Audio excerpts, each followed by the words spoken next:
Here's how Hef himself defined his own legacy. What do you want your legacy to be, dude? You want to go, Hugh Hefner, businessman, civil rights activist, philanthropist?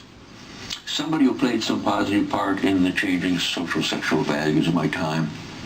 And I think I'm pretty secure in that.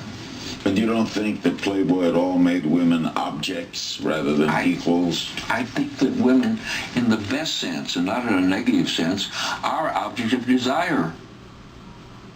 Well, at least he's honest. Social, sexual values of our time. Well, the robed Pied Piper of porn whistled a tune of objectification, and the whole world followed. But how did Hollywood react when he passed away in September? Of course, utter adulation. Kim Kardashian tweeted on September 28th, "R.I.P. to legendary Hugh Hefner. I'm so honored to have been a part of the Playboy team." Jenny McCarthy, 1993 Playmate of the Year, lauded Hef, quote, "for being a revolutionary and changing so many people's lives." I'll say. Bear in mind, this was just a week before the Harvey Weinstein scandal was blown open by the New York Times. Hollywood treated this dirty old man like a newly minted saint. The sexual abuse scandals are partly a case of life imitating art, and I use that term art loosely. Hef normalized the objectification of women, and Hollywood upped the ante. Look at Kevin Spacey. In the movie American Beauty, he played a suburban father who has sexual fantasies about his daughter's underage friend.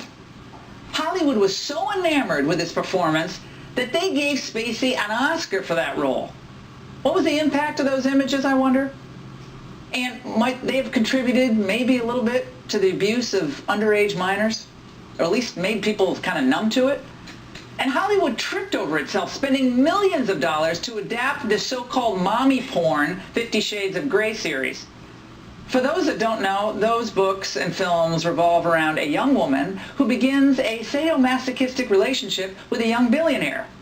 On the far side of abuse and degradation, she finds true love. Just what we want for our girls. Yet even NBC's Today Show held a contest so excited mothers and their daughters could attend an early screening of the film. The pornification of the culture and the sexual deviancy it's created is not confined to the remote worlds of entertainment, finance, and the media, of course. This is killing intimacy, it's killing relationships, and there are now reports on the rise of sex bots, sex robots, and virtual reality porn.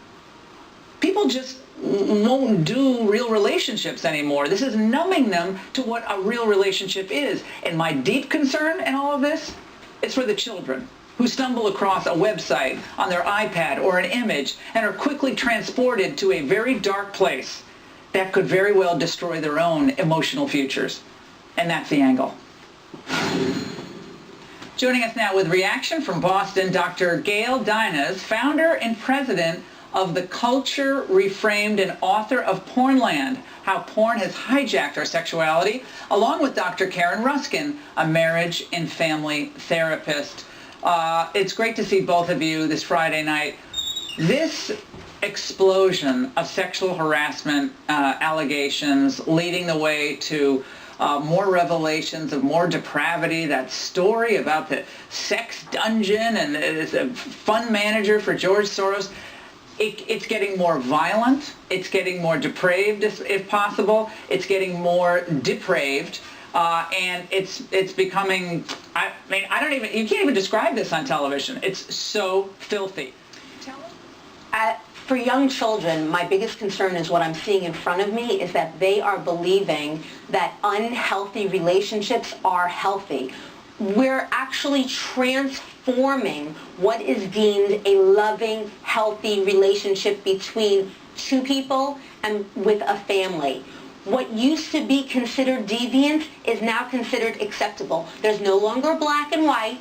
Everything is gray. Everything is acceptable. And if I want something when I want it, then I get to have it. And that is what children are learning. And that is danger written all over it on every level when there is no longer right from wrong. Dr. Dines? Well, what we know from studies is that the average age of a kid, first a boy looking at pornography, is 12. Now, this is not accidental.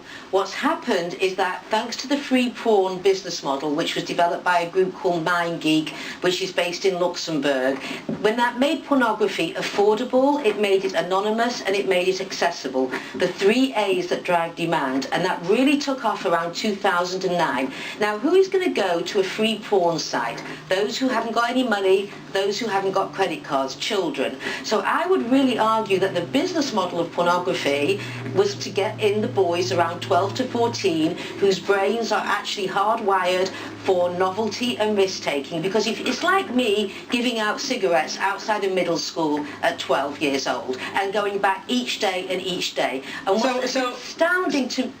So kids, excuse me, so just so we understand this, so especially young boys are for the first time seeing the image of a female body, and in some of these cases, the type of images they're seeing are so violent in their depiction or so extreme that this is what they become used to or that they want. Well, and then that puts pressure, Dr. Lufkin, on the girls to perform in the same way. One at a time, Dr. Lufkin. And I'm actually seeing this is not just for boys. This is boys and girls. Yes. And it's even younger in my practice. I'm seeing as a therapist. It's much younger than 12. And this is being depicted not just with TV shows. This is in music. This is in magazines. This is in, even if you look online, there's pictures of animals. That's animated art that look like humans. And Dr. Dinez, what does this do ultimately? Just as a woman, you think about this. To a young person's understanding of intimacy, real intimacy and love and respect. Does it enhance it from what we've seen from 1953 all the way to today?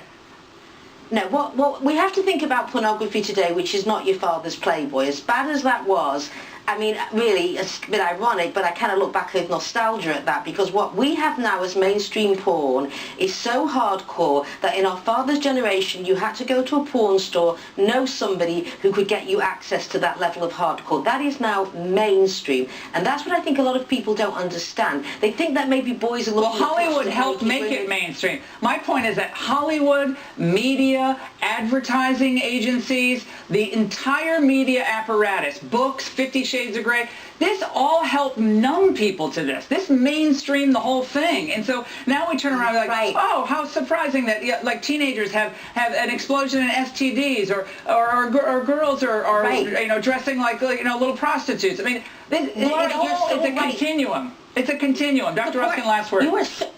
You are so right. The pornification of America has creepy crawled into our home, our marriages, our families, and we're not even consciously realizing it. Now, we're realizing it. Couples need to be more... some and people parents have to be... ladies, parents have to be the first line of defense for their kids, be an active parent. Yes, but and we're going to be on parents. We're going to have both of you... parents. Yeah, we're going to have both of you back, because this is a problem that's not going away, and we're going to look for solutions, real solutions.